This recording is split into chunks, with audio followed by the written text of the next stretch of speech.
네, 반갑습니다. 안녕하세요. 오늘 우리 찬양팀이 오셔가지고 청년부 투자해 주시고 이렇게 후원해 주시고 기도해 주셔서 너무너무 감사합니다. 박수 한번 쳐주십시다. 와우. 그리고 우리 청소년부 대표로 우리 형제들도 와가지고 같이 박수. 내년에 청년부입니다. 내년에 청년부. 자, 이 자리에 우리 대사들 교회도 왔지만 우리 시흥 복된 교회에서도 같이 참여했습니다. 박수. 저는 솔직히 그 2020년도에 우리 청년들 같이 호흡하고 했는데 솔직히 제가 모르는 사람이 너무 많은 것 같아요. 우리 옆 사람 서로 모를 것 같아요. 같이 한번 앞뒤로 바라보면서 인사하십시다. 잘 오셨습니다. 네, 잘 오셨습니다. 우리 청년부가 이렇게 다 미남 미녀인지 몰랐네요. 그리고 제가 뭐 20년 전이나 지금이나 저는 항상 저 스스로 얘기하는 게 나는 여전히 28세다라고 생각하거든요. 여러분은 몇 세입니까? 13살. 제가 볼 때 오늘 다 20대만 오신 것 같아요. 제가 오늘 그래서 20대를 위한 하나님 메시지를 좀 준비했고요. 그리고 뭐 여러분도 아시겠지만 제가 대사들 교회 담임 목사지만 오늘은 담임 목사로 오기보다는 청년부 선배, 인정할지 인정 안 할지 모르겠지만 청년부 선배, 그리고 먼저 청년부 선배로서 결혼했고 또 결혼 생활 얼마 전에 20주년. 와우. 제 첫째 딸이 여기 와 있습니다. 와우. 그래서 첫째 딸의 나이에 따라서 거의 결혼 기념이 오가는 것 같은데 오늘은 제가 좀 많이 마음 편하게 여러분들과 좀 소통하면서 나누고 싶은 이야기를 청년 강사로서 이 시간에 좀 나누려고 하고 있고요. 우리 청년부 우리 전사님과 우리 청년 리더분들 저를 초청해 주셔서 너무너무 감사드리고 오늘은 우리 20세부터 28세까지 혹시 그보다 나이 많은 사람 있어요? 없죠? 네, 20대. 제가 28세니까 다 저보다 아래잖아. 20대를 위한 그 메시지를 좀 여러분과 오늘 좀 나누고 싶어서 오늘 제목은 제가 고민을 좀 많이 했습니다. 아내하고 저하고 내일 아침에 아내 강의고 오늘 제가 강의인데 우리 원래 각자 인도를 받아요. 근데 마지막에 혹시 중첩되는 건 있으면 안 되니까 서로 의견을 교환하는데 동일하게 너무 좋은 아이디어입니다. 앞으로 나오세요. 너무 멀어. 너무 앞에 오면 안 돼. 고마워요. 누가 아이디어를 내주셨네. 와우. 너무 좋습니다. 너무 멀다 생각했는데 성령인도 받으셨네. 제가 오징어 땅콩볼을 좋아합니다. 왠 줄 알아요? 제가 태어난 해가 오징어 땅콩볼 시작한 해라서 그래요. 그래서 오늘 제가 설교 말씀 같이 나누고 메시지 같이 나누고 이런 헤아리지 마세요. 반응하시는 분들은 자고 내가 나중에 오징어 땅콩볼을 선물로 드리도록 하겠습니다. 좋아하는구나. 에이스도 좋아합니다. 그래서 주제는 뭐냐 하면 믿음으로 걷는 삶이 무엇이야 라고 생각해 봤을 때 우리가 사는 삶 자체가 다 믿음의 삶이지. 학교 생활하는 것도 직장 생활하는 것도 그리고 취업하는 것도 결혼하는 것도 그리고 우리 교회 생활하는 것도 다 믿음으로 사는 삶이지라고 생각하면서 오늘은 청년의 때 어떻게 살아가야 될까라는 제목으로 여러분과 말씀을 좀 나누도록 하겠습니다. 솔직히 좀 거짓말을 조금 보탤 수도 있겠지만 여러분 보실 때 제가 몇 살같이 보여요? 네. 역시 누가 28이라고 그랬어? 수연자매 제일 빨랐어요? 세진자매 오징어 땅콩볼. 오케이. 이렇게 맞는 겁니다. 결혼한 지 20년. 그럼 내가 8살 때 결혼했나? 일단은 뭐 관계없습니다. 자, 일단 저는 제 인생에 대해서 좀 제 얘기를 좀 할게요. 서론을 좀 제 얘기 좀 하고 이후에 좀 그 말씀을 통해서 주신 메시지 여러분과 좀 나누고 싶은데 오늘 제 그 첫째 딸과 같은 나이인 소율이가 친구 데리고 온다고 여기에요? 반갑습니다. 제가 길렀고 자라게 했던 딸의 친구들의 강사가 될 줄이야. 상상은 아직 못했는데 올해 성취가 되었습니다. 저에 대해서 좀 얘기를 한다라면 그냥 좀 들으세요, 여러분. 디지로그 세대라고 생각하시면 좋을 것 같습니다. 이어령 초대 문화부 장관님이 책을 쓰셨는데 디지로그라는 책을 쓰셨어요. 이게 뭐냐면 디지털과 아날로그 같이 합한 것인데 디지털은 뭐냐 하면 신속, 정확, 그리고 빠른 그런 기술적인 의미를 얘기한다라면, 아날로그는 말 그대로 약간 정서적으로 따뜻하고 조금 느림의 미학이 있고 좀 정서적인 공감이 되는 그 두 가지를 합쳐서 디지로그라고 하고, 이 공감과 신테크 기술을 접목하여 살아가는 세대를 그렇게 해서 디지로그 세대라고 얘기를 하는데, 저는 솔직히 디지로그 세대 사람입니다. 왜냐하면 아이폰이 2007년도에 나왔어요. 제가 2000년 초반에 그때 인터넷이 막 활발하게 되었고요. 여러분 들어보지 못했겠지만 1990년대는 도스 딘딘딘딘딘 해가지고 윈도우 초반 그 모델이 나오기 시작했고, 얼마 전에 빌 게이츠 여러분 뉴스에 나왔잖아요, 그렇죠? 그 윈도우 세대 뭐 나중에 그런 세대가 되었는데, 그 전에는 우리는 삐삐 핸드폰 그리고 아날로그의 감성이 있었습니다. 그리고 저희 어릴 때는 토큰도 있었고요. 그다음에 저는 안내양 아가씨까지는 못 봤어요. 근데 저 동전을 내고 그 사람 돈 받고 버스를 타고 하는 그런 시대를 살다가, 갑자기 스티브 잡스 우리 선생님께서 아이폰을 만들고 난 이후부터 세상이 바뀌기 시작했어요. 그다음부터 지금 순식간에 한 20년 동안 엄청난 세상의 변화가 있었는데, 제 개인적인 이야기를 좀 하도록 하겠습니다. 저는 초등학교 때 방공 영화를 엄청 많이 봤습니다. 저희는 1980년대 전두환 정권 시대예요. 그때는 방공 국시가 있어가지고 항상 초등학교 강당에 가면 암막 커튼을 치고 항상 방공 영화를 보여주면서 그 또리 장군이라 해가지고, 북한 공산주의 그쪽 사람들은 악마와 같다라고 끊임없이 우리가 세뇌 교육을 받고, 그리고 상종 못할 대상이다라고 하면서 그런 방공 교육을 받으며 자랐고요. 그 다음에 중학교 고등학교 때 엄청 많이 맞았습니다. 그때는 학교 폭력이 선생님이 폭력을 저질렀어요. 그래도 아무 문제가 안 되던 시대, 성적이 안 나오면 무조건 맞았어. 그렇게 이제 시대에 살다가 그리고 시간이 조금 지나서 대학생이 되고 하면서 학교에 들어가면 5.18 사진전이 각 대학마다 같이 열렸습니다. 그래서 우리 위에 세대가 운동권 세대, 우리 밑에 세대가 뭐 MZ 세대까지 이어지는데, 그 운동권 세대가 가장 많이 했던 게 뭐냐 하면 5.18 강주 학살의 그 흉측한 사진을 계속해서 보여줘가지고 이 군부 세대하고 정권을 타도해야 된다라는 것하고, 그다음에 반일해서 일본의 일제 침략에 대한 그 아픈 사진이라든가 그런 기록들을 엄청나게 많이 보고 자란 세대였습니다. 그리고 제가 이제 중학교 때는 그때 문학 전집이 좀 많아가지고, 그때 데미안이라든가 그 다음에 20세기 초반, 그러니까 1900년 초반에 일제 침략기에 우리나라 소설가들이 쓴 근대 소설을 엄청나게 많이 읽었어요. 전영택의 하수분, 뭐 염상습의 강념소나 다 들어보신 적 있으신가요? 이런 소설이 있어요.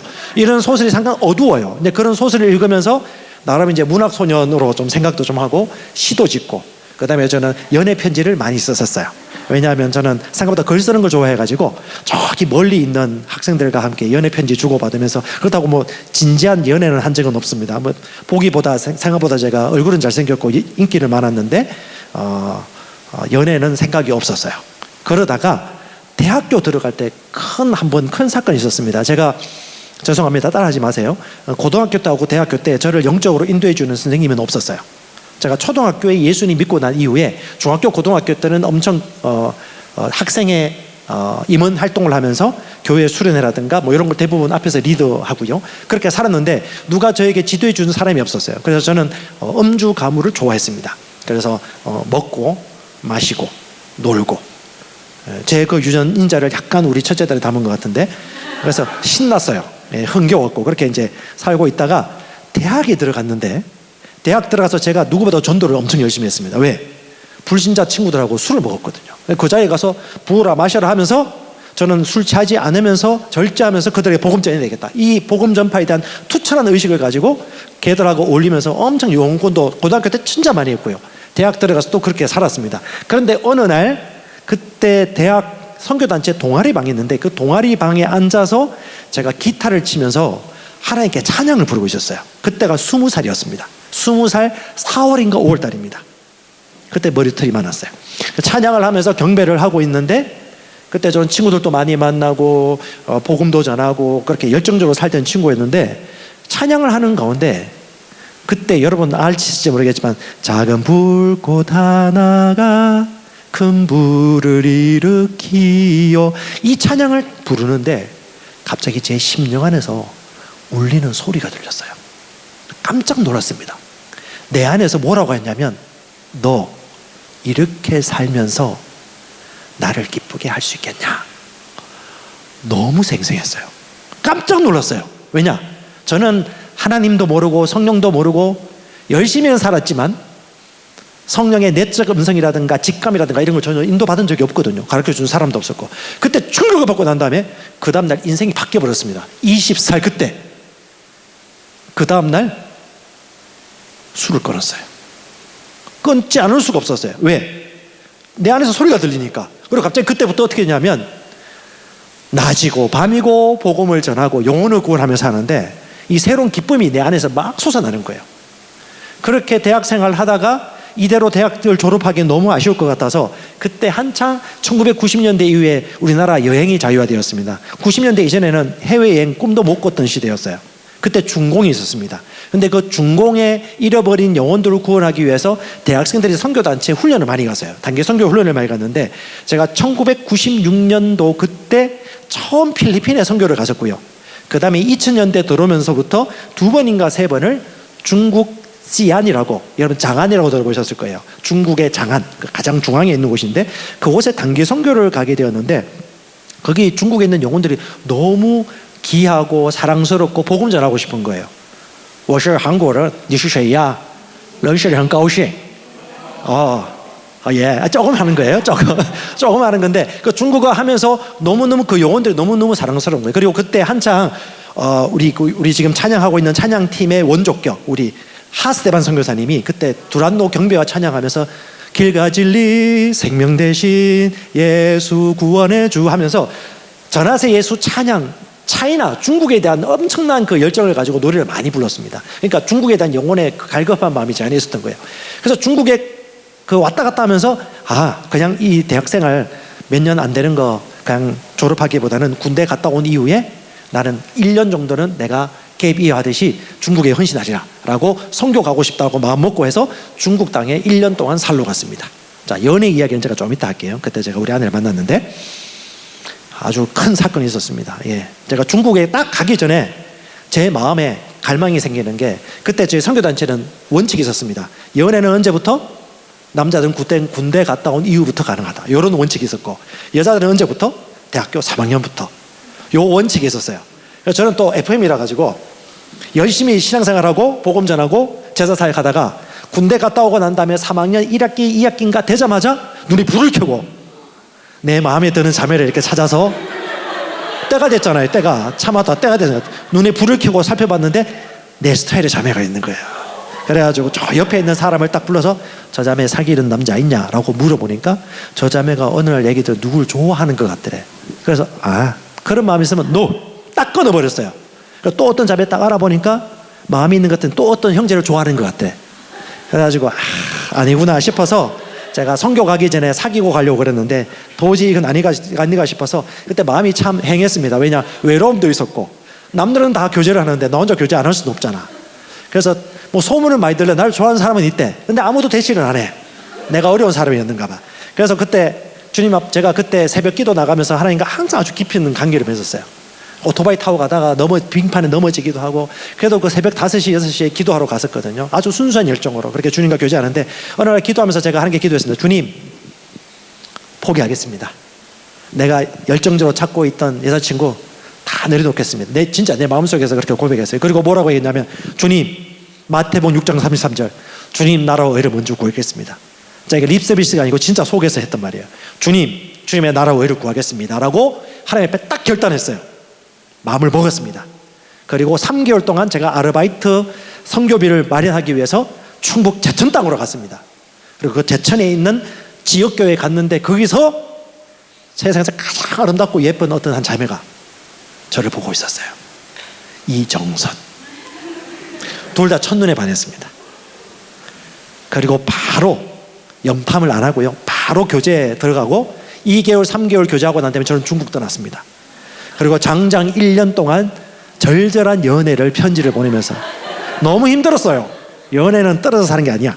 그래서 열심히 그렇게 연애 생활을 했는데 그리고 그때 특별한 하나님의 음성을 2번째 듣는 시간이 있었어요. 첫 번째는 대학교 1학년 때 그때 내가 열정적으로 재밌게 살고 하나님 나라 위해 사는데 하나님이 그때 내게 주신 말씀, 너 나를 위해 이렇게 살면 나를 기쁘게 할 수 있겠냐라는 내적 음성을 그때 처음 듣고 인생의 터닝 포인트가 있었습니다. 두 번째는 뭐냐 하면 27살 때 중국 시안의 시베이 공유의 다시라고 서북공업대학교 그 하단에서 저는 침묵 기도를 많이 했거든요. 왜냐하면 공산주의 세계에서는 우리가 함부로 복음 전할 수 없어요.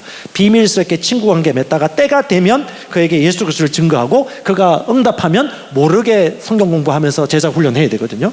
그때 제가 이제 한국에 갈 날을 몇 개월 앞두고 난 다음에 인생의 진로에 대해서 진지하게 고민하면서 항상 정원을 돌아다니면서 하나님과 교제를 했어요. 성령님하고 교제를 하면서 교제를 하는데 그때 그 화단에서 성령께서 두 번째 내 심령에 아주 강력하게 주는 메시지가 있었어요. 그때는 뭘 주셨느냐? 말씀을 떠오르게 하셨습니다. 고린도전서 말씀을 12장을 떠오르게 하셨는데 그 말씀에 하나님께서 내게 주신 말씀이 뭐냐면 넌 무엇을 하면 가장 재밌게 살겠니? 그리고 무엇을 하면 너는 가장 흥미있게 그리고 끝까지 보람있게 살겠니? 너에게 가장 맞는 길이 무엇일까? 라고 하면서 하나님이 제게 주신 것이 뭐냐 하면 영혼 구원과 사역에 대한 메시지가 있었어요. 그래서 그때 그전에 제가 아주 좋은 회사원이 돼가지고 결혼하고 일반 평범한 삶을 살겠노라고 생각을 했고 대학을 졸업하려고 그랬었어요. 근데 그때 그 음성을 듣고 난 이후에 제 인생이 완전히 터닝 포인트가 되고 그 이후에도 참 파란만장한 일들이 있는데 오늘 그 얘기까지 하면 밤을 새야 될 것 같고 오늘 갈 길이 많기 때문에 그런 가운데 하나님이 내게 주신 인생의 의미가 무엇인지 생각하는 시간이 있었습니다. 여러분 삶의 의미가 뭐라고 생각하세요? 이렇게 질문해 보십시다. 왜 살아요? 태어나서 삽니까? 아니면 왜 살까? 자, 20살들은 대학생활 너무 좋을 거야. 근데 아직까지 생각 안 할 수도 있겠지만 이제는 생각할 때가 됐어. 왜냐면 8년 선배잖아. 28 선배가 20살에게 얘기하니까 시간 8년 금방 가거든. 살아와 보니까 인간의 삶은 영혼과 현실이 맞닿아 있다는 것을 빨리 알면 알수록 인생을 참 지혜롭게 살아간다는 것을 깨닫게 되었습니다. 그래서 오늘 제가 그걸 여러분들에게 좀 전하고 싶은데 여러분 인생은 어떻게 살면 될지. 제가 17개 OECD 국가 설문조사를 했는데 당신의 인생에서 가장 소중한 우선순위가 뭡니까? 라고 통계를 냈더니 첫 번째가 가족이라고 제일 많이 말했고요. 두 번째가 직업, 소명, 세 번째가 돈이라고 얘기하고 친구, 건강, 종교, 여행, 로맨스 이런 얘기를 다 했단 말이죠. 그러니까 딱 한 가지만 꼽으라면 딱 한 가지 꼽은 거예요. 근데 대한민국은 한 가지는 아니고 두세 가지를 얘기했는데 그 넘버 1, 2, 3가 17개국은 가족, 직업, 물질, 친구인데 우리 소율 씨는 이 중에 뭐가 가장 삶의 의미를 꼽는다면 립서비스 말고 솔직히 심령에서 뭘 가장 소중하게 생각해요? 가족. 진짜? 복된 교회. 복된 교회는 맞죠?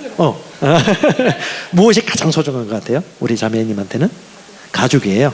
여기는 기본으로 다 세계 평균이군요. 근데 대한민국 평균은 완전히 바뀌었습니다. 대한민국 평균의 제일 1순위가 뭘 거예요? 돈이에요, 돈. 대한민국은 돈이에요. 우리나라하고 비슷한 데가 대만. 유일하게. 다른 나라는 다 가족이 1순위였어요. 좀 작게 나왔는데 가족이 다 있어요. 패밀리. 다 가족인데 우리나라가 첫 번째 돈, 두 번째가 건강, 세 번째가 가족이었습니다. 그러니까 돈이 있으면 가족이든 건강이든 차등이에요. 가장 우선순위가 돈이라는 것이죠.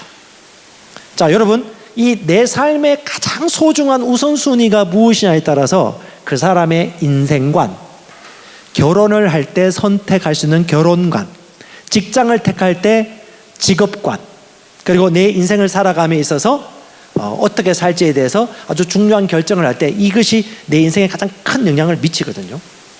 그게 뭐냐? 그 사람의 믿음입니다. 그리고 그것을 따라 살아가는 게 믿음의 삶이에요.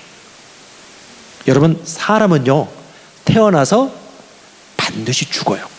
100년 전후로 죽습니다. 물론 여러분 때는 한 110세, 120세까지 살 수 있을 것 같아요. 10년 전에 아주 유명했던 사진이 하나 있습니다. 이건 뭐냐면 엄마의 인생이라는 그림인데요. 모든 전 세계 사람들이 이걸 보고 눈시울을 접혔다고 그래요. 엄마 뱃속에 있던 딸이 점점점 배가 불러서 태어나고 엄마가 젖을 먹입니다. 애가 점점점 크고 자라가지고 나중에는 청년 여자와 엄마가 동등하게 살다가 밑에 그림부터는 어떻게 해요? 이제 엄마가 작아지기 시작해요. 그리고 딸이 엄마를 보살피기 시작하고 나중에는 엄마를 얹고 결국 엄마의 영혼은 몸을 떠나고 옷만 남게 됩니다. 이게 인간의 일생이거든요. 저도 여러분도 마찬가지입니다. 여러분 삶의 의미는 진짜 뭘까요? 자, 오늘 철학 얘기하는 건 아니고 꼭 청년들이 한번 들었으면 좋겠다 싶어서 오늘 준비했는데, 여러분, 내가 그 의미를 생각해보고 사는 것과 그냥 사는 것은 엄청 큰 차이 날 겁니다. 의미 없는 것을 열심히 반복하여 살면요, 사람은요 결국 마음의 병을 얻습니다. 여러분, 대학에 대한 의미, 취업에 대한 의미, 신앙에 대한 의미, 연애에 대한 의미, 결혼에 대한 의미가 없다라면 결국은 행복할 수 없고 낙심할 겁니다. 그래서 오늘 여러분, 하나님의 주시는 영혼과 우리 몸에 연결되어 있는 영혼들에게 하나님이 주신 음성의 메시지가 있어요. 같이 한번 읽어봤으면 좋겠습니다. 전도서 12장인데 시작. 이제 내 젊은 시절에 내 창조자를 기억해라.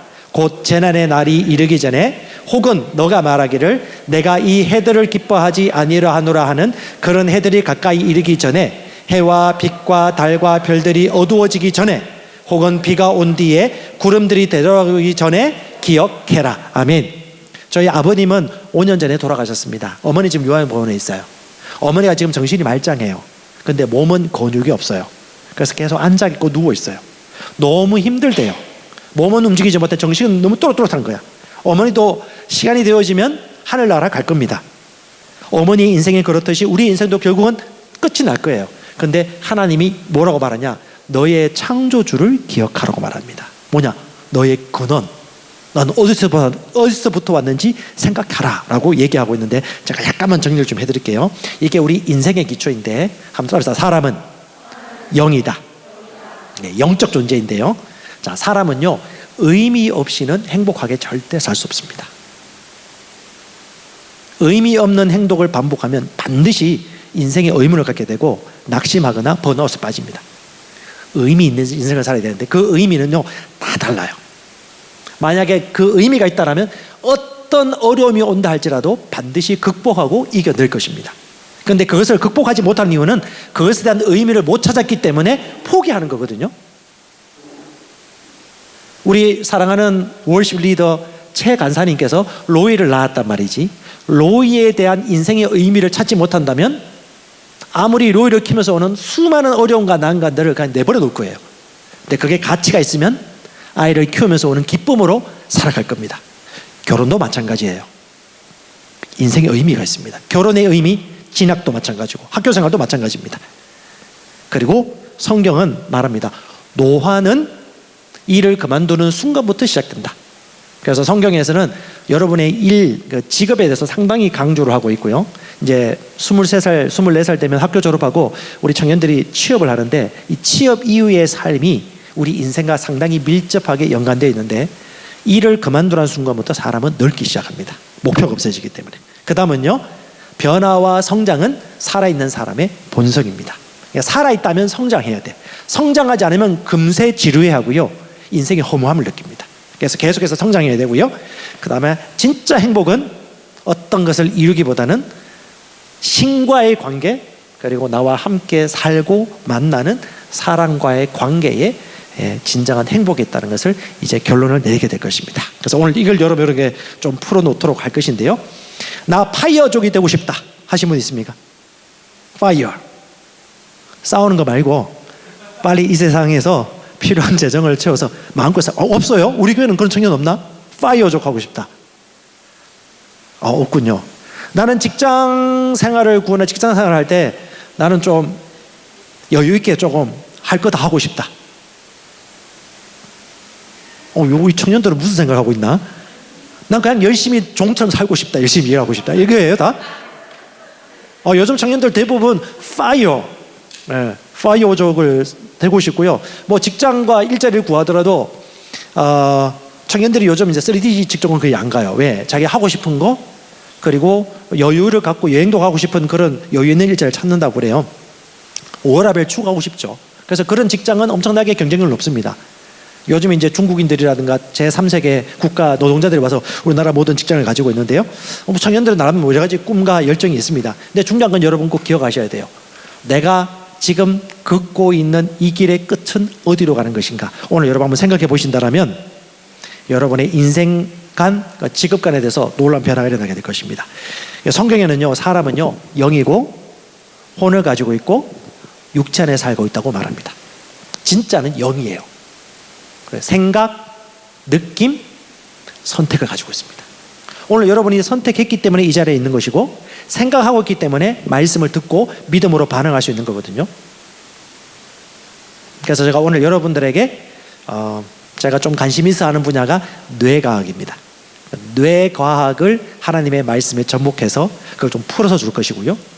그 다음에 의미치료고 로고테라피라는 의미치료, 닥터 빅터 프랑클이라는 나치 포로 소용소에서 죽을 뻔하다가 살아나신 분의 그 예수 그리스도를 통한 인생의 의미를 찾아가는 그 심리학에 대한 이야기를 여러분께 좀 풀면서 성경을 기초로 여러분께 좀 나누도록 하겠습니다. 자, 그림이 나오는데 영과 혼과 몸이 있죠. 사람은요, 영적 존재예요. 여러분, 양심이고요, 존재입니다. 그 다음에 생각과 느낌이 있어요.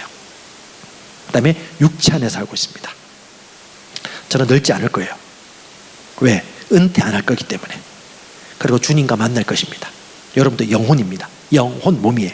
그리고 우리는 육체 안에 있는데 뇌가 우리에게 주어졌습니다. 이게 대뇌의 그림이에요. 자, 보면, 자, 여러분, 두개골은요 전두엽이 있고요. 전두엽이 있으면 뒤에 뭐가 있겠어요? 후두엽이 있어요.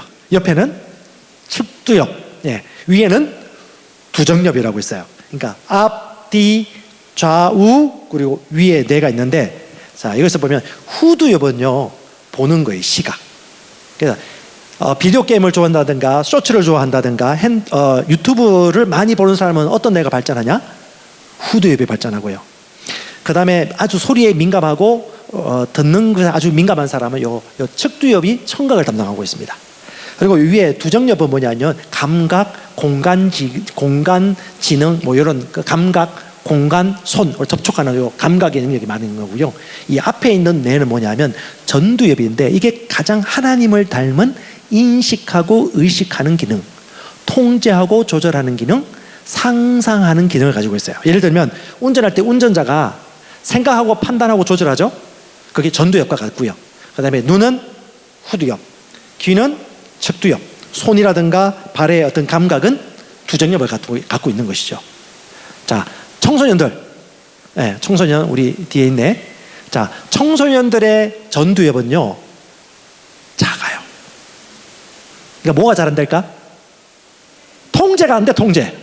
뭐 하나 하면 한번 뭐 몰빵하면 뭐 통제가 안 돼. 막 일을 저지르고 막 중간에 막 쾌락을 저지르고 중간에 막 브레이크가 없어. 그래서 오토바이 잘 탑니다. 그리고 빗사이로 막 가는 거, 저 버스하고 자동차 사로 막 가. 그거 넘어져도 또 일어나. 후다닥 일어나서 가. 저도 그랬거든요. 왜? 그때는 전두엽이 겁이 없었어. 파도가 치도 파도에 뛰어들어가서 헤엄치고 그랬어요. 무서움이 없어요. 지금은 좀 무서워서 못 가요. 오토바이도 못 타요. 왜? 통제할 수 있는 뇌가 크거든요. 그래서 이게 언제 최고로 확장되고 크냐면 26기쯤에 거의 자라고요. 그 다음에 물리적으로는 자라지만 이게 나이 들어도 뇌는요 계속해서 쓰면 쓸수록 발전할 수 있습니다. 그래서 우리 상상하거나 인식하거나 통제하는 능력은 어디서 나타나냐? 전두엽의 활성화가 되고요. 그 다음에 책을 읽으라든가 사색을 한다든가 하는 사람이 전두엽이 엄청나게 발달합니다. 자, 이 앞뒤 사람, 앞통수 뒤통수 한번 보세요. 누가 좀 발전한 것 같아요? 네, 전두엽이 있어요. 이게 가장 하나님을 닮은 뇌입니다. 자, 이 뇌가 하나님의 창조죠. 영과 혼과 몸을 누가 만드셨어요? 하나님이 만드셨죠. 인간도 하나님의 창조물이고요. 물질적으로 보이는 뇌도 하나님이 만드셨는데 이 영혼 몸의 기능이라든가 뇌의 기능 특징 안에 뭐가 있나요? 하나님의 계획이 있어요. 그래서 저와 여러분 인생을 향한 하나님의 좋은 아이디어를 얻을 수가 있는데, 그래서 저는 여러분들에게 세 가지 인생의 의미를 찾아가는 세 가지 길을 알려드리겠습니다. 여러분 행복했으면 좋겠어요. 진짜 20살 때부터 시행착오 거치지 마시고 쉽게 가십시오. 첫 번째, 행복은 누가 주는 것이 아니고요, 내가 찾고 따라서 만든다. 행복은 내가 만드는 겁니다. 이게 하나님의 형상을 닮은 인격적인 존재해 주신 하나님의 뜻이에요. 그래서 사람을 가리켜서, 하나님을 가리켜서 인격적이고 무한하다는 표현을 쓰거든요. 이 영원한 존재이고 선택할 수 있다고 해요. 선택할 수 있고 영혼을 생각하는 이 두 정엽의 기능을 가지고 있는데, 이 인격적인 존재가 행복하기 위해서는 내 삶을 향한 의미, 인생 목적이 분명하면요, 인생이 행복합니다. 그래서 왜 사람들이 행복하지 못하느냐, 여러 가지 이유가 있는데 제가 좀 설명할게요. 자, 미래에 내가 앞으로 이렇게 되어야지 아주 큰 꿈을 꾸는 사람, 그리고 과거에 너무너무 좋았던 화려한 과거를 자꾸 붙들고 있는 사람은 절대 행복할 수가 없어요. 그러니까 10년, 20년 후에 아주 큰 꿈을 꾸는 사람이 중간에 하다가 지쳐버리거나 이루지 못하면 포기하거나 낙심합니다. 그런 사람들 절대 행복할 수가 없어요. 이걸 여러분 주의하셔야 됩니다. 거창한 꿈이나 성공, 그리고 과거에 화려했던 거 떠나보내세요. 두 번째 뭐냐면, 그러면 가장 행복은 뭐냐면 현재 내게 주어진 삶을 최선을 다하고 누리는 것입니다. 예를 들면 저는 결혼했단 말이지.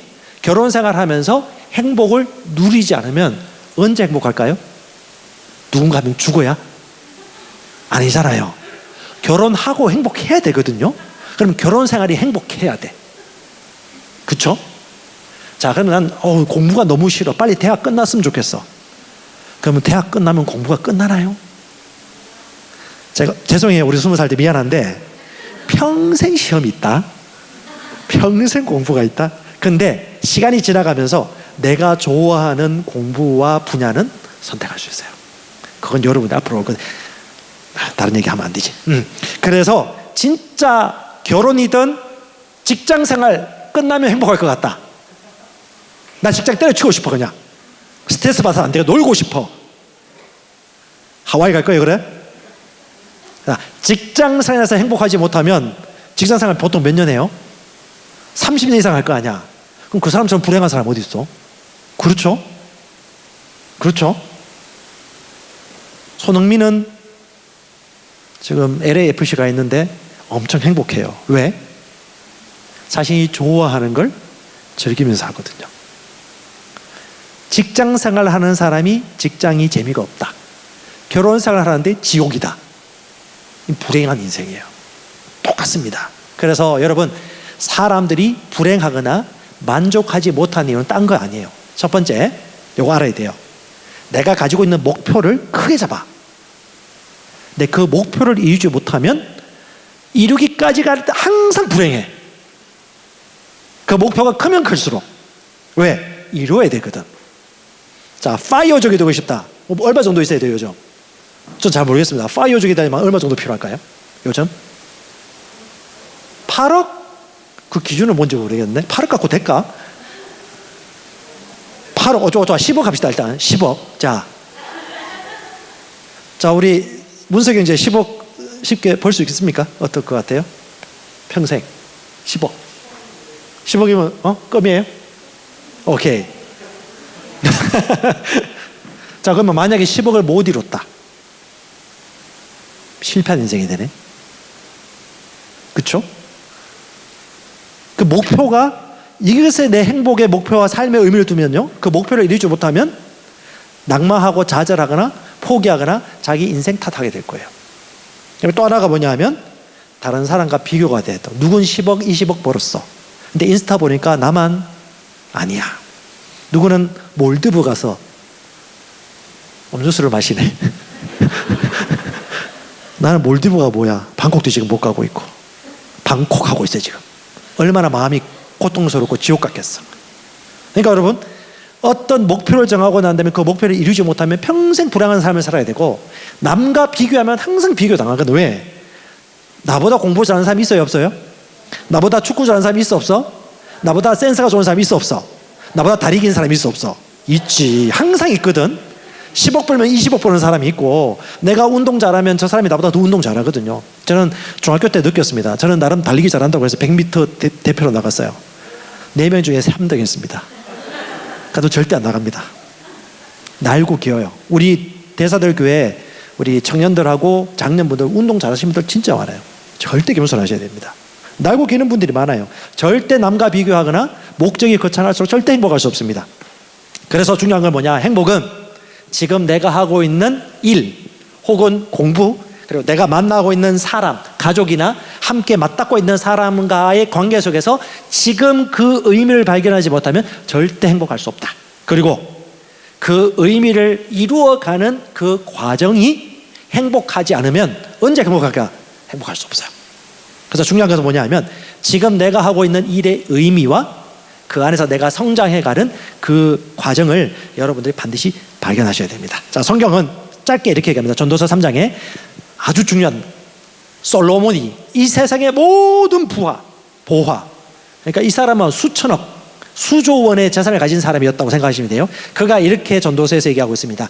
사람들이 사는 동안에 기뻐하고 선을 행하는 것보다 더 나은 것이 없는 줄 내가 알았고, 사람마다 먹고 마시는 것과 수고함으로 낙을 누리는 그것이 하나님의 선물인 줄도 또한 알았도다. 여러분, 먹고 마시고 즐거움을 누릴지 못하는 그리스도인은 제일 불쌍해요. 저희 아내하고 저하고는 진절이 납니다. 예수 열심히 믿는다고 불행하게 사는 사람, 가장 불행한 사람이에요. 예수님은 그렇게 믿는 게 아니에요. 이렇게 살아야 됩니다. 사람이 자기 일에 즐거워하는 것보다 더 나은 것이 없음을 보았나니 이는 그것이 그의 몫이기 때문에, 영어로는 헤리티지라고 그래요. 그의 유산이 뭐냐? 그가 자기 일에 뭐한다? 즐거워하는 것. 그러니까 어찌 보면 노동 혹은 내가 하고 있는 이 일이 하나님이 주신 운명이고, 거기서 즐거움과 기쁨을 누리는 것이 하나님이 주신 선물이라는 거예요. 그걸 저와 여러분들이 깨달아야 되는데, 우리 빅터 프랑클이라는 신경심리학자가 뭐라고 얘기했냐면, 이분이 이렇게 얘기합니다. 삶에 어떤 목적이 있다면 실현과 죽음에도 반드시 목적이 있을 것이다. 하지만 어느 누구도 그 목적이 무엇인지 말해줄 수 없다. 각자가 스스로 알아서 이것을 찾아야 하고 그 해답이 요구하는 책임도 받아들여야 한다. 그것을 찾아낸다면 어떤 모욕적인 상황에서도 계속 성숙해 나갈 수 있을 것이다.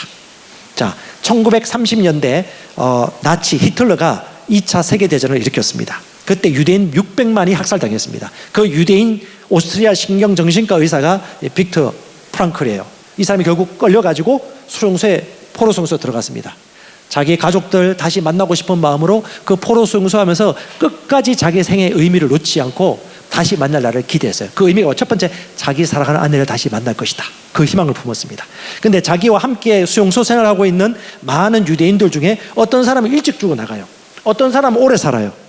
일찍 죽어나가는 사람들이 뭐냐 하면 자기 인생의 목표가 얼마 동안에 풀려나갈 것이라고 생각했다가 그 목표가 좌절되어지면 인생을 다 산 것처럼 자결을 하거나 희망을 잃어버려요. 그럼 어떻게 해요? 사람이 풀이 죽고 힘이 빠집니다. 그리고 그 의미가 없는 사람은요, 세수도 안 해요.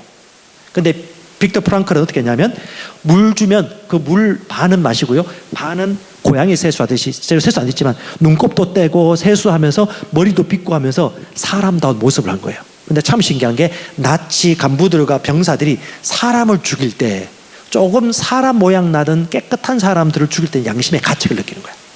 근데 짐승처럼 더럽고 냄새나고 꼬라지가 영 아닌 사람들은 죽일 때 양심의 가책이 별로 안 느껴진대요. 사람도 그런 양심이 있는 거거든요.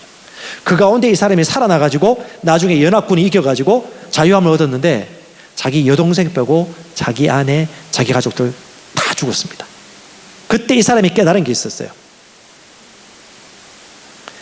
그래서 그 사람이 여기서 의미 치료라는 개념을 나타내는데 뭐냐, 아무리 고통스럽고 살 수 없는 고난 가운데서도 인생은 살 수 있는 의미가 있다. 그 책을 처음 낸 게 죽음의 수용소라는 책이거든요. 첫 번째 제목은 아무리 어려운 고통 가운데도 우리가 살아갈 이유가 있다라는 그 책 제목이었어요. 아내도 죽었지, 가족도 다 죽었어요. 그 고통 가운데 고통 너머에 있는 삶의 목적이 있으면 어떤 고통도 이겨낼 수 있다는 것을 이 사람이 깨닫고 만들어낸 것이 뭐냐면 로고스 테라피에서 로고테라피라는 심리학 의미 치료 기법입니다. 이게 뭐냐면 로고스가 뭐냐? 말씀이죠. 예. 이 말 로고스가 뭐냐면 결국 우리의 인간을 만든 근원이신 하나님이 내게 주신 운명, 부르심을 알고 그것을 의미를 찾으면 인생은 치료받을 수 있다라는 의미인데, 여기서 파생된 개념이 뭐냐? 몰입이라는 단어예요. 그러니까 의미 있는 것에 몰입하는 인생에 대해서 얘기하고 있고, 또 하나는 회복 탄력성. 삶에 어려움이 오면 그걸 빨리 회복하는 의미는 뭐냐? 의미가 있기 때문에 이런 사람들은 빨리 정상적인 궤도로 회복하더라. 그다음에 어떤 사람 외상후 성장, 큰 충격이 있고 난 다음에 사람들이 낙심하거나 떨어져 나갈 수 있는데 어떻게 해요? 그 고난과 고통을 통해서 인생의 의미를 깨닫고 공감할 수 있는 힘, 그리고 삶을 통제할 수 있는 힘, 인생의 우선순위를 정하는 그런 변화가 나타나는 거예요. 예를 들면 교통사고 났던 사람이 그 다음부터 운전할 때 어떻게 하냐면 운전을 제대로 해요. 사고 한번 나니까 운전을 지혜롭게 할 수 있는 사람이 생겼고, 또 어떤 사람은 그 알코올 중독에 빠져가지고 도박 중독에 빠져가지고 죽을 뻔했는데 하나님의 은혜로 2번, 3번 만에 고침을 받았어요. 자기가 살아왔던 인생이 너무 후회돼가지고 그 다음 하나님의 은혜를 받고 난 이후에 지금은 중독 치유자들을 돕는 치유자로 지금 살고 있습니다. 청년이 좀 있으면 결혼을 해요. 또 어떤 사람은 시련을 겪었어요. 내가 사랑하는 사람과 오랫동안 사귀다가 끊어졌는데 그때부터 인생의 가치와 사람과 소통하는 방법을 서서히 배우면서 새로운 인생의 의미를 배우게 된 것이죠. 주식 투자하시는 분. 예. 자, 그러면 주식 투자하시는 분들에게 명언이 하나 있죠. 언제 사고 언제 팔아라? 네? 뭐? 무릎에 사고 어깨에 팔아라. 또 가장 유명한 말은 그 말이에요. 지나가다 말한 건데, 탐욕에 팔고 공포에 사란 말이 있어요. 근데 알면서도 실행을 못해. 왜? 공포가 생기면 다 던지고 도망가. 탐욕할 때가 되면 더 오를 거라고 생각하고 절대 못 팔아. 이론은 알겠는데 실습을 못해.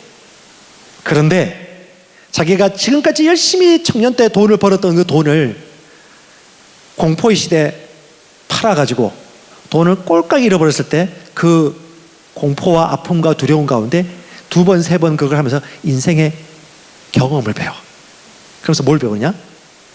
공포 때 사야 되는구나. 모든 사람이 욕심을 부릴 때 팔아야 되는구나. 경험해 보신 분 있나요? 아직 없으니까 지금 표가 안 나는 거야, 그렇지? 이건 경험해야 되거든요. 뭐냐? 경험했기 때문에 그 고통 속에서 새로운 의미와 교훈을 배운 것입니다. 이게 뭐냐? 의미 치료예요. 그러면요, 고통은 너무 좋은 거예요. 안 믿어요? 진짜 좋아. 저는 21살 때 폐결핵이 걸렸습니다. 저 너무 감사해요. 그때 아무것도 몰랐어요. 21살 때부터 내가 몇 시간 잠자고 어떻게 영양 보충을 해야 되는지 절실하게 깨달았어요. 왜? 숨이 가빠가지고 죽는 줄 알았어요. 그 여름날. 그 다음부터 인생의 그 몸이 올바르지 못하면 하고 싶은 거 못한다는 걸 그때 깨닫게 되었습니다. 그리고 제가 결혼 생활 지금 20년 차인데 아내한테 함부로 까불면 안 된다는 걸 배웠습니다. 그걸 몸으로 체득했어요. 그리고 남편이 아내 말 잘 들으면, 돕는 자의 말을 잘 들으면 가정이 아주 승진한다는 걸 제가 경험 안 해봤잖아. 몸소 체험해봤어요. 근데 고통 꼭 겪고 난 다음에 경험해야 돼. 그래서 오늘 이 시간이 있잖아, 그렇죠? 요셉이라는 사람이 노예가 되었고 자기 가족들에게 버림을 받고 죽을 뻔하다가 성실하게 자기 일을 열심히 해가지고 가정총무로 승진했고, 나중에는 그 여집 주인 마나님이 억울하게 누명 씌워가지고 노예 생활, 감옥에 죄수로 있다가 나중에 하나님의 꿈을 잘 해석해가지고 이집트 총리가 됐단 말이지. 근데 어찌 보면 사람을 죽이고 자기 가족들을 보복을 할 수 있음에도 불구하고 마지막에 뭐라고 얘기했냐면, 하나님이 나를 일찍 보내어서 이스라엘 민족을 구출해 주셨습니다라고 하면서 그 고통 가운데 그 하나님의 계획하심을 찬양하고 경배합니다. 그래서 용서해줘요. 그리고 진짜 기뻐해요. 그러니까 고통 속에서도 의미를 찾을 수가 있는 것입니다. 자, 이렇게 가면 시간이 많이 걸리니까 자, 좀 본론으로 가봅시다. 자, 학교 가신 분들, 대학생활 재밌어요? 힘든 건 없어요? 조금. 오케이. 직장생활 하시는 분, 직장생활 재밌어요? 나 너무 지금 힘들다. 스트레스 많다. 뭐 말 잘 안 하잖아, 그렇지? 자, 연애 중이신 분들, 연애가 어때요? 지금 좋아요? 힘들어요? 자, 예, 내년에 결혼할 사람 너무너무 좋네요. 자, 연애가 항상 좋을 수 있을까? 모르겠어요. 저는 연애할 때 우리 아내도 돈 벌고 저도 했는데 참 연애할 때 돈이 안 모아져요. 너무 사랑스러우니까 좋은 걸 다 사주고 싶고 같이 맛있는 거 먹고 싶어서. 결혼도 좋아요.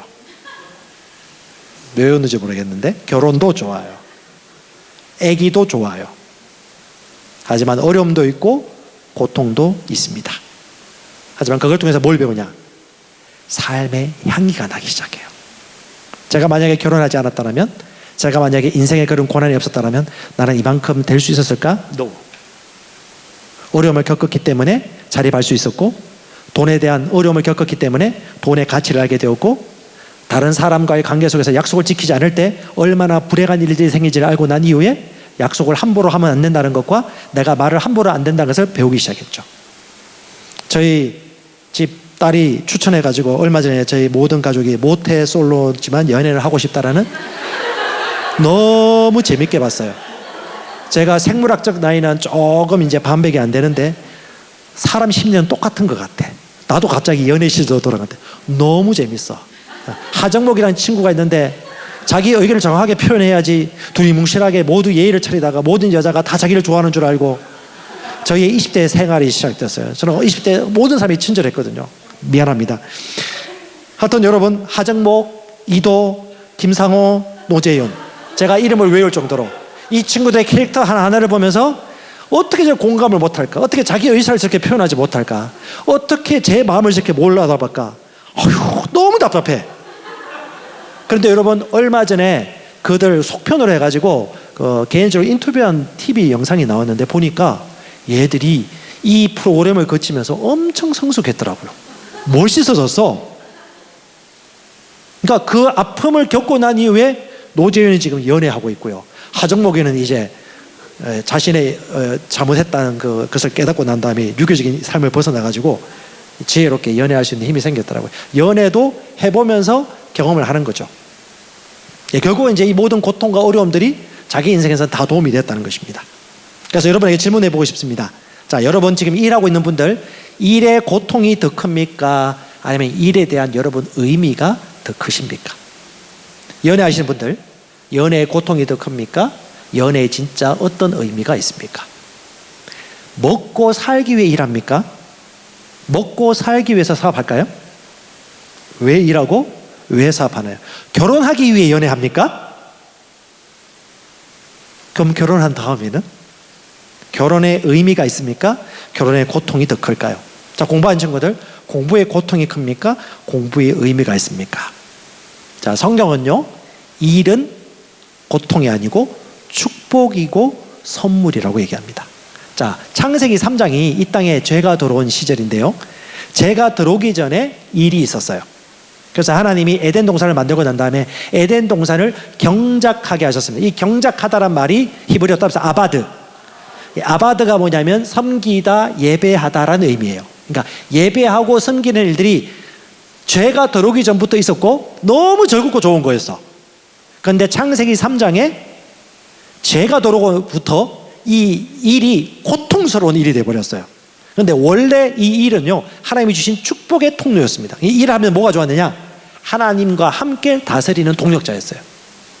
그리고 일을 하면서 인격이 성장해 갑니다. 인내하고요, 참을 줄 알고요, 공감할 줄 알고요, 얘기하는 것도 배웁니다. 우리 지금 이제 20살 초반에 우리 프랑스 유학하고 돌아왔던 우리 혜미 자매가 그때 막 들어왔을 때 아주 많이 어렸어요. 제가 볼 때는. 근데 지금 이제 20대 후반으로 가고 있는데 많이 성숙했어요. 근데 저는 그 가운데 직장 생활이 5할, 6할 이상은 했다고 저는 확신합니다. 맞죠? 왜? 직장 생활이 쉬웠어요? 아니죠. 스트레스 받고 힘들어했던 그 말을 제가 들었던 경험이 많이 있거든요. 그러면서 어떻게 해요? 공감하고 반추하고 자기를 새롭게 변화시키는 그런 과정들이 있었거든요. 그러니까 일을 하면서 어떻게 해요? 자기도 스스로 먹고 살 수 있는 자립도 하고 다른 사람을 배려하고 인내하고 성실하게 사는 삶의 의미를 배우기 시작한 겁니다. 그러니까 일본의 유명한 교세라라는 그 회사를 창업하신 분이 여러분 잘 아시는 분이 이나모리 가조라는 책이 있는데 여기 보면 왜 일하는가라는 책을 냈어요. 거기서 뭐라고 하냐면 인격이 다듬어지는 일들이 노동이다. 그래서 여기서 인내도 배우고 책임감도 배우고 성실감도 배우고 겸손함도 배운다라고 얘기합니다. 그리고 깨달은 것이 뭐냐면 인생에 있어서는 어떤 한 유형이 중요한 것보다는 꿈꾸고 공상할 때는 긍정형 사람이 되는 게 중요하고 치밀하게 계획할 때는 비관적인 사람이 되어야 되고 다시 실행할 때는 긍정적인 사람이 되는 것이 지혜롭다. 그래서 우리 모든 내에 있는 잠재력을 최대한 품어낼 수 있는 그런 일꾼이 되었으면 좋겠다고 하는데 결국 중요한 건 뭐냐 하면 내 인생에 대한 삶의 의미를 알고 일의 의미를 아는 사람이라면 그 일이 즐거울 수밖에 없다는 것입니다. 결혼도 마찬가지입니다. 연애도 마찬가지입니다. 다시 말합니다. 여러분 행복은요 의미를 찾아야 돼요. 의미가 있으면 삶이 행복합니다. 아멘. 찾으십시오. 만드는 거예요. 그걸 이제 청년의 때에 하나하나 배워가게 될 것입니다. 내가 만드는 것입니다. 의미를 찾으면 행복하게 살 수 있습니다. 저희 교회는요 부부 코칭이 있어요. 그래서 우리 청년들 중에 연애하고 결혼한다 하면 지금 내년에 우리 류혜진 셀장님 셀에 몇 커플이 지금 결혼한다고 이제 부부 코칭도 할 건데 부부 코칭하면 미리 배워요. 그리고 저희는 애프터 서비스가 있어요. 셀과 부부 셀 가운데 부부 간의 관계라든가 자녀 양육에 있어서 어떻게 하면 잘할 수 있는지 자기만 의지가 있고 말씀에 테두리 안에 있으면 얼마든지 저희가 애프터 서비스 하면서 같이 성장하고 잘할 수 있습니다. 그래서 청년 다음이 장년이에요. 여러분 청년의 시대 때 이 애프터 서비스 해주는 부부 코칭과 더불어서 결혼의 의미와 연애의 의미를 정확하게 배우는 공동체에서 여러분 미래를 아름답게 계획할 수 있습니다. 아멘. 연애하시고 부부 코칭 꼭 받으세요. 네, 주례는 꼭 저한테 안 해도 돼. 저 내일 주례 있습니다. 주례. 우와 내년에는 많이 할 것 같아요. 바쁠 것 같아요. 제 꿈이 이루어지고 있습니다. 그리고 저희 청년들에게 3명 이상 놓으라고 하는데 3명 이상 놓는 자매들이 많이 있을 것 같아요. 그래서 제가 많이 얘기하려고요. 5명 놓으세요. 네. 그래서 우리 양육하고 육아하는 우리 남성들에게 육아할 수 있는 힘을 키우라고 얘기할 것이고 결혼의 의미, 인생의 의미를 같이 배우고 같이 성장했으면 좋겠습니다. 두 번째 우리 인생의 의미를 찾기 위해서는 두 번째는 행복은요 답사 습관이다. 자 여기가 어디냐면 일본입니다. 자 대한민국은 우측 차선이 운전하는 차선입니다. 오른쪽 방향을 가려고 해요. 일본은 반대입니다.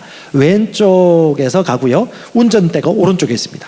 그리고 우리는 비보호 우회전이죠.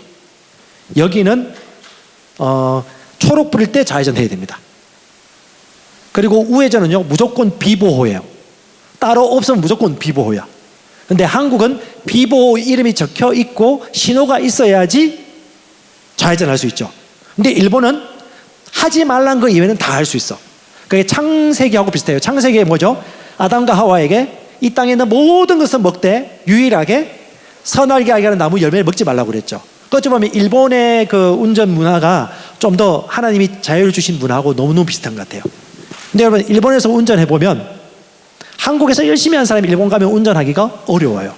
우리 최영관 선생님 운전 쉬웠어요? 어려웠어요? 어려웠어요? 예, 역행 꼭 한 번씩 합니다. 상대방이 깜짝깜짝 놀랍니다. 여기는 중앙선도 제대로 표시 안 될 때가 있어. 운전은 습관이에요. 이스라엘 가면 우측입니다. 쉬워요. 일본은 좌측. 대만은 어디더라? 네. 이게 습관이 다 다르거든요. 뇌가 익숙해진 겁니다. 다시 말합니다. 행복한 삶도 습관입니다. 행복하게 사는 사람은 계속 행복하게 살아요. 불행하게 생각하고 느끼는 사람은 계속 불행한 삶을 삽니다. 그래서 여러분 뇌과학의 핵심은요 습관이에요. 뇌과학의 핵심은 습관에 따라 바뀔 수도 있고 그대로 직진할 수 있다는 얘기거든요. 자, 어떤 삶을 살 것인가? 제가 좀 뇌과학 얘기 좀 하겠습니다. 몸과 뇌를 주관하는 것은 사람의 태도입니다. 여러분 모두가 선택할 수 있고요, 느낌을 가질 수가 있는데 호르몬 중에 두 가지가 있습니다. 하나는 세로토닌이고 하나는 도파민이에요. 자, 세로토닌은 뭐냐면 잔잔한 행복입니다. 햇빛을 내리칠 때, 묵상하고 명상할 때, 저는 산에 자주 산에 올라가면 그 하나님이 만드신 그 자연 만물, 새 소리라든가 딱따구리 소리라든가 이 빛이 비치는 그 초록빛이 너무너무 좋아요. 그러면 저는 혼자 막 황홀감에 빠져가지고 막 건강해지는 것 같아요. 막 머리부터 발끝까지. 그래서 저는 등산하면서 이 세로토닌을 마음껏 반출하거든요. 그 다음에 씻고 나면 그렇게 너무 좋아요. 그래서 제가 좀 좋아하는 곳이 일본이라는 나라를 제가 경험해 봤는데, 일본은 토근이고 약간 느려요, 한국보다. 일본의 고즈넉한 시골이나 도심지 보면 사색할 수 있는 그런 게 있어서 저는 일본이라는 나라의 의미가 참 디지로그 세대다 보니까 그런 의미를 좀 가지고 있고 그걸 누리고 있습니다. 그 다음에 또 하나가 뭐냐면 도파민은 말 그대로 목표에 이르는 쾌감 호르몬이에요. 어떤 공부에 대한 목적을 세웠는데 내가 900점 토익 점수 받고 싶다. 900점 넘으면 쾌감이 막 솟아. 내가 100m를 14초에 뛰고 싶다. 14초 뛰면 막 쾌감이 막 올라. 3km 러닝을 마무리하고 싶다 하면 3km 돌아면 쾌감이 막 올라. 근데 이 도파민의 단점이 있어요. 자꾸 하다 보면 이게 중독이 돼. 그러면 어떻게 해요? 이 중독되다 보면 더 강한 목표, 더 강한 짜릿한 감정을 원합니다. 그래서 이 도파민은 필요하지만 너무 자주 이것을 취하거나 이것에 목표를 두면요, 결국 중독에 빠지게 됩니다. 그래서 뇌과학에 따르면 여러분 왼쪽 그림하고 오른쪽 그림이 있는데, 나 자신에 대한 습관이 있어요. 이게 뭐냐면 내가 평소에 가지는 감정이고 생각이에요. 이게 뭐냐면 위에 보면 영어로 나와 있는데, 이게 반복적으로 부정적인 생각을 하면 부정적인 감정이 내 몸에 스위치가 켜져요. 다시 말합니다. 부정적 생각하는 사람은 부정적 감정이 생기고 부정적 호르몬이 생겨요. 그럼 이 사람은 부정적인 삶을 삽니다. 근데 이게 바꿔가지고 반복적으로 습관을 깨기로 했어. 그래서 좋은 긍정적인 생각을 하기로 마음먹고 습관을 만들었어요. 그럼 어떻게? 새로운 느낌이 들어옵니다. 그럼 그 느낌에 따른 뇌과학 물질이 흘러나와요. 이게 뭐냐면 뇌과학의 핵심이 뭐냐? 단순, 지속, 반복이에요. 자, 그래서 여러분 지금 한번 보세요. 지금 다 20살 넘어서니까 20여 년 동안 살면서 여러분은 좀 긍정적인 것 같아요? 부정적인 것 같아요? 느낌이 좋아요? 아니면 항상 불안하거나 두렵습니까? 스스로 물어보세요. 행복해요? 행복하지 않아요? 행복하지 않다면 이유는 무엇일까요?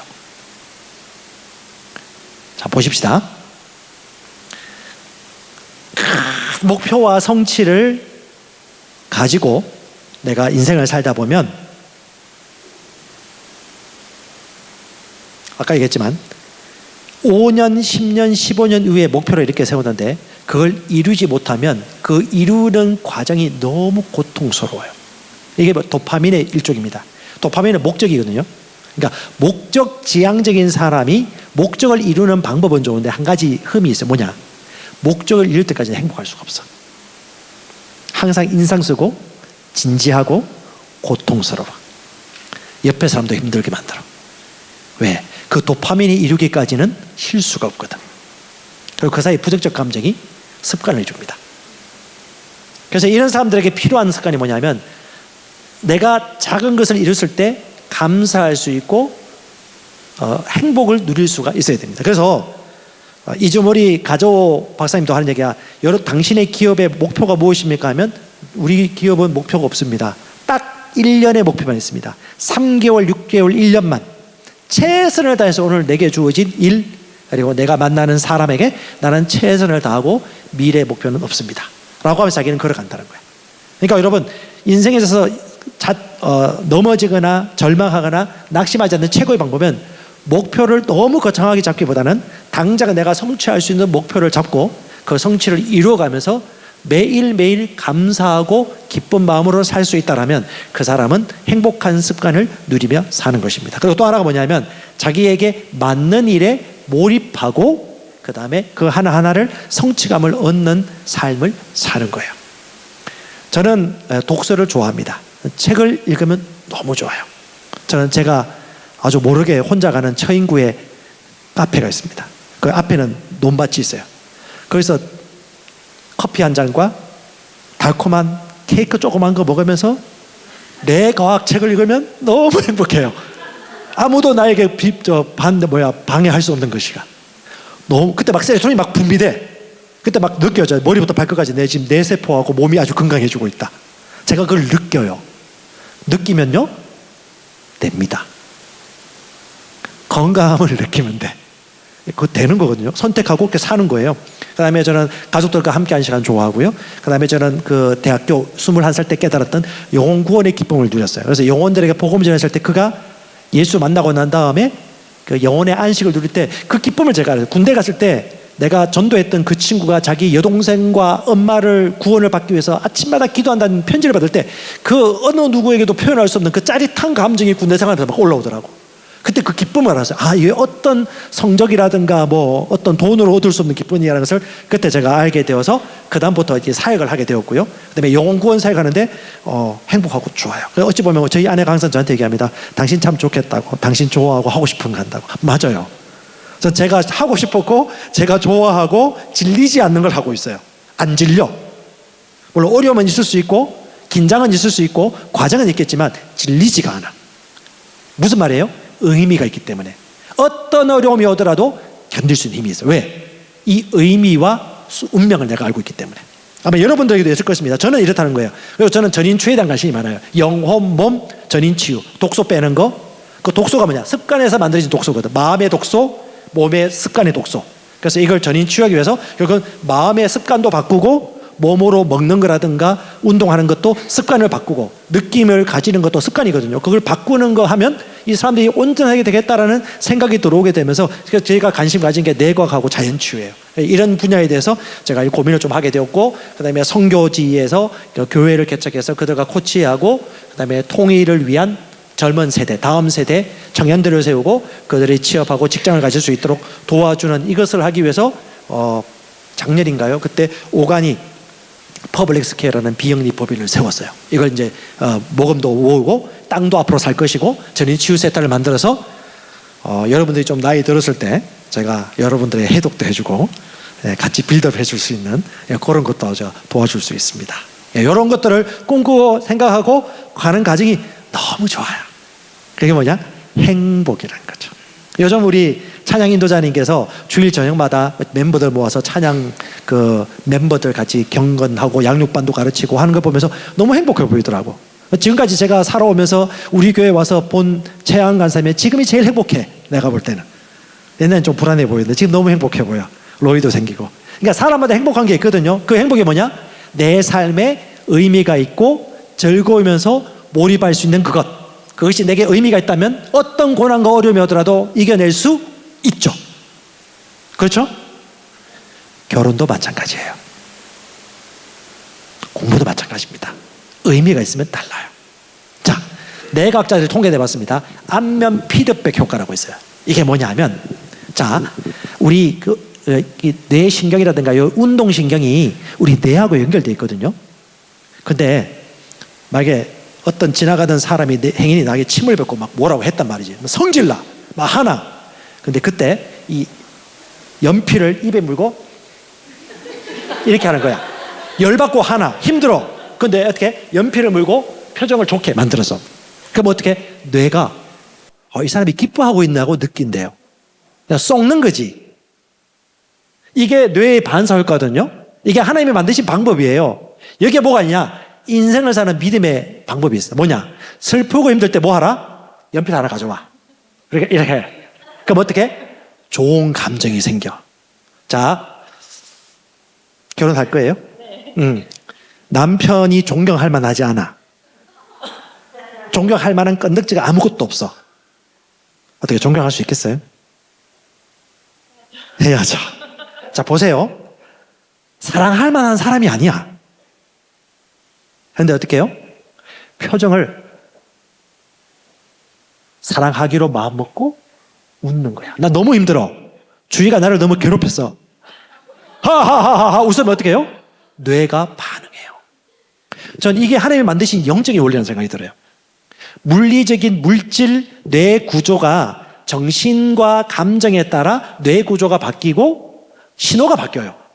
그게 하나님의 만드신 창조 원리거든요. 그래서 여러분, 보이지 않는 영혼, 속사람과 감정과 느낌이 우리가 결정하는 만큼 얼마든지 환경과 상황과 모든 것은 바뀔 수 있다. 이게 바로 안면 피드백 효과인데 심리학자 프리츠 스트렉이 1988년에 결정한 겁니다. 그럼 어떻게 보세요? 자, 옆에 한번 얼굴 보시고 앞뒤로 한번 얼굴 보세요. 인상 쓰지 마세요. 인상 쓸 일이 없는 거야. 그리고 이번 지금 내가 다시 말하면 행복은 만든다고 그랬죠. 내가 지금 만들 수 있어. 어떻게? 기뻐하기로, 의미 있는 삶을 살기로, 즐거워하기로. 내가 만약에 어떤 형제하고 자매를 사귀었는데 실현을 했어. 그럼 어떻게? 기뻐해야지. 더 좋은 사람 올 건데. 안 그래? 부정적인 사람은 못 만나면 어떡하지? 이미 결정하고 있는 거야. 자, 결혼 생활하면서 여러분 항상 좋을 수가 없어요. 애기 키우고 밤에 누가 잠을 더 자냐 못 자냐, 누가 모유를 타냐, 부유를 타냐, 누가 기저귀 가냐, 누가 더 많이 일하냐 적게 하냐, 뭐 이것 때문에 많이 싸워요. 부부끼리. 조장한 것 같죠? 대보세요. 그럴 수 있어. 그런데 어떻게 이런 과정을 하면서 존경하고 사랑하기로 결정하는 거죠. 이게 뭐냐면 믿음의 원리입니다. 자, 고린도서 5장 17절에 같이 암송해 볼까요? 시작. 이전 것은 지나갔으니 보라 새 것이 되었다. Behold, 뭐하라? 새 것이 되었다. Behold, 뭐하라? 새 것이 되었다. 습관을 가지라는 거예요. 새 것을 보라는 거예요. 계속. 단순, 지속, 반복. 나는 뭐다? 새 것이다. 나는 새로운 피조물이다. 나는 새 사람이다. 나는 행복한 사람이다. 아멘. 나처럼 행복한 사람 없다. 그래서 여러분, 만약에 여러분 앞에 나와서 강의를 하거나 찬양 인도를 하거나 프레젠테이션 발표할 때 어떻게 나가기 전에 뭐예요? 나처럼 잘할 사람 없다. 그리고 나처럼 이렇게 할 사람 없다 라고 마음 먹고 나오는 거예요. 그게 뭐냐? 믿음으로 걷는 삶입니다. 존경할 만한 남자가 아니야. 남편이 아니야. 근데 존경하기로 마음 먹어요. 그 사람이 창조해 가는 것입니다. 여호수아 1장 8절도 말합니다. Shall not depart from your mouth. 네 입에서 말씀을 떠나지 않게 하고 그 다음 뭐래요? Shall meditate in it day and night. 밤새도록 밤낮으로 뭐하라? 묵상해라. 이게 뭐냐? 단순, 지속, 반복. 새 사람. 합당한 거, 올바른 거. 그래서 빅터 프랑클 박사님은요, 수용소 안에서 죽고 떨어져 나가는데 항상 일을 했어요. 뭐? 자기 심리학에 대한 이론을 날마다 쪽지에 적어가지고 연구를 계속했습니다. 수용소 안에서. 그 다음에 사랑의 의미를 찾았어요. 나의 아내를 만날 것을 상상하면서 그 아내를 만나서 사랑하고 키스도 하고 다시 만날 걸 생각하면서 꿈을 꿨어요. 사랑의 의미를 찾았고 일의 의미를 찾았고 노동을 했죠. 그리고 마지막에 고통의 의미를 찾았습니다. 피할 수 없는 고통이라면 어떻게 해요? 고통을 기꺼이 받아들이자. 그리고 이 고통은 분명히 나에게 유익이 있다. 어떤 유익을 줄 것인지를 이미 찾는 것이죠. 그리고 무기력하게 살지 않고 마음을 먹는 것입니다. 그래서 성경은 이렇게 얘기합니다. 무릇 지키려 말하는 것보다 더욱 네 마음을 지켜라. 왜? 뭐라고 말합니까? For out of its being the issues of life. 네 삶의 이슈가 어디서 나온다? Keep your heart. 네 심령을 지키는 만큼 네 인생은 성공하거나 실패한다. 다 이 똑같은 말씀이에요. 그래서 저와 여러분들이 해야 될 게 뭐냐면 행복한 습관을 가지는 겁니다. 지금부터 바뀔 수 있는 거예요. 어떻게? 긍정적인 생활 습관, 규칙적인 생활 습관. 그래서 생각을 해보니까 행복한 사람들의 특징이 뭐냐? 생활이 규칙적이더라. 여러분, 아인슈타인이 그 자체가 세로토닌이었어요. 아인슈타인의 특징이 뭔지 아십니까? 수십 년 동안 똑같은 생활을 했어요. 똑같은 시간에 일어나고 똑같은 시간에 책 읽고 똑같은 시간에 반복하여 연구하고 있습니다. 그런 사람들이 행복합니다. 그래서 규칙적인, 늦게 자든 일찍 자든 관계없어요. 근데 규칙적으로 사는 사람들은 이런 의미 있는 행복한 삶을 살게 되었습니다. 자꾸 반복적인 습관을 가지는 거죠.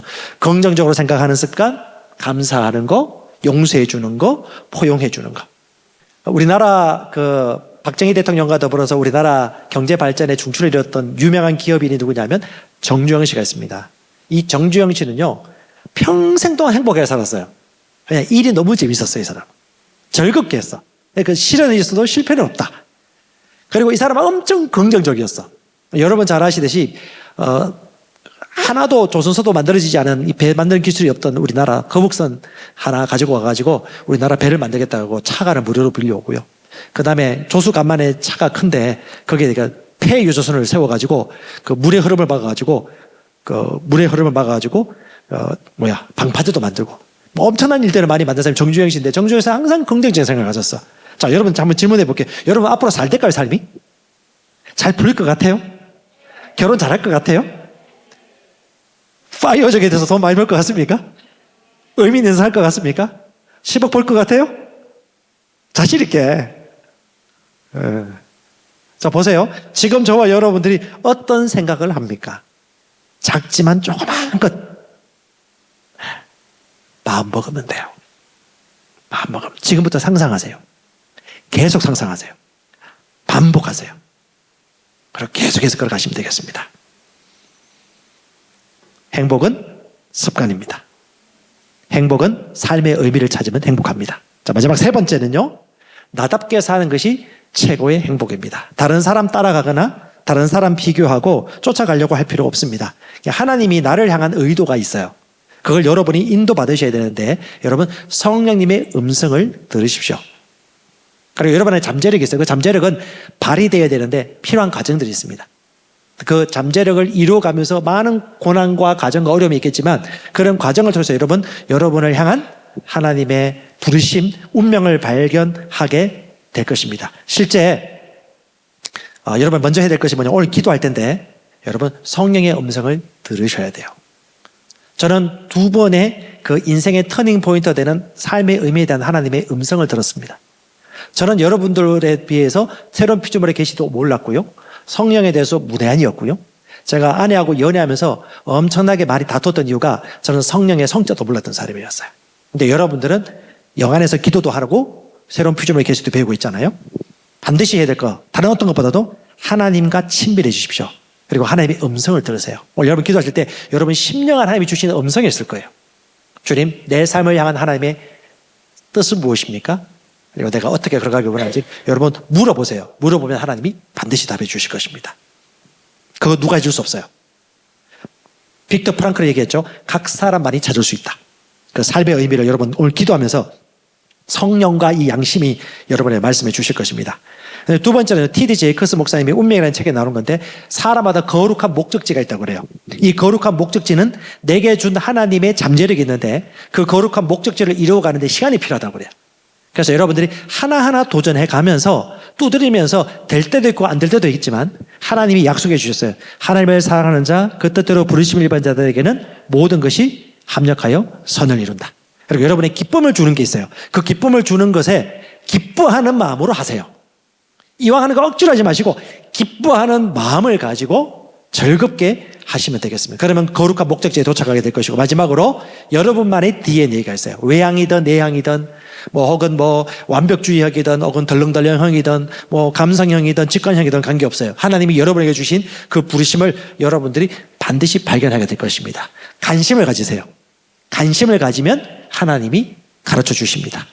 관심을 가지면 간판에서도 보이고요. 그런 사람도 만나게 되어집니다.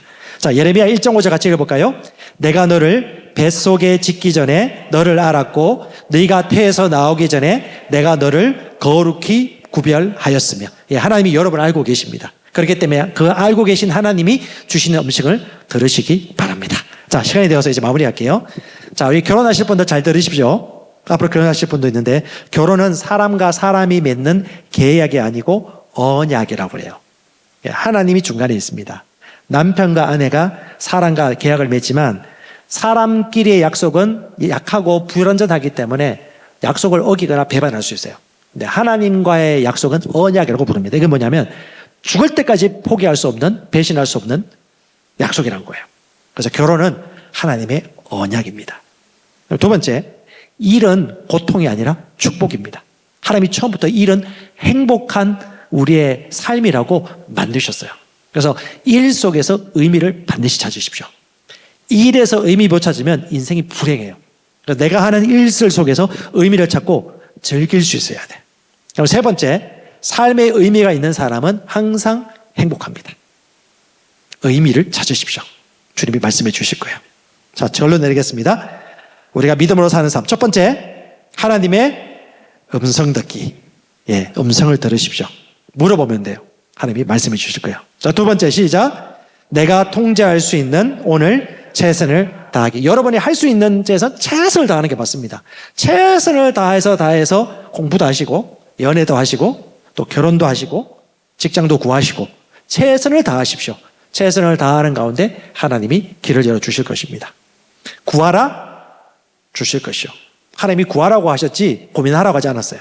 자, 세 번째, 내가 통제할 수 없는 고통 속에서 의미를 찾기. 어려움이 올 때 의미를 찾으세요.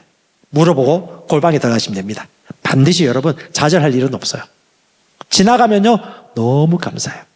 제가 말은 다 하지 않지만 진짜 인생을 다 내팽겨치고 산속에 들어가고 싶은 때가 있었어요. 왜 내게 이런 일이 벌어진 거야? 왜 내게? 근데 시간이 흘러서 5년 지나고 10년 지난 다음에 그 고통이 없었다면 내가 지금 여기까지 성장할 수 있었을까라는 때가 반드시 옵니다. 그래서 여러분 지금은 어찌 보면 가장 아무것도 보이지 않고 낙심될 때 그때 여러분 그 안에서 하나님이 주시는 의미를 여러분 발견하시기 바랍니다. 마지막으로요. 뭐라고요?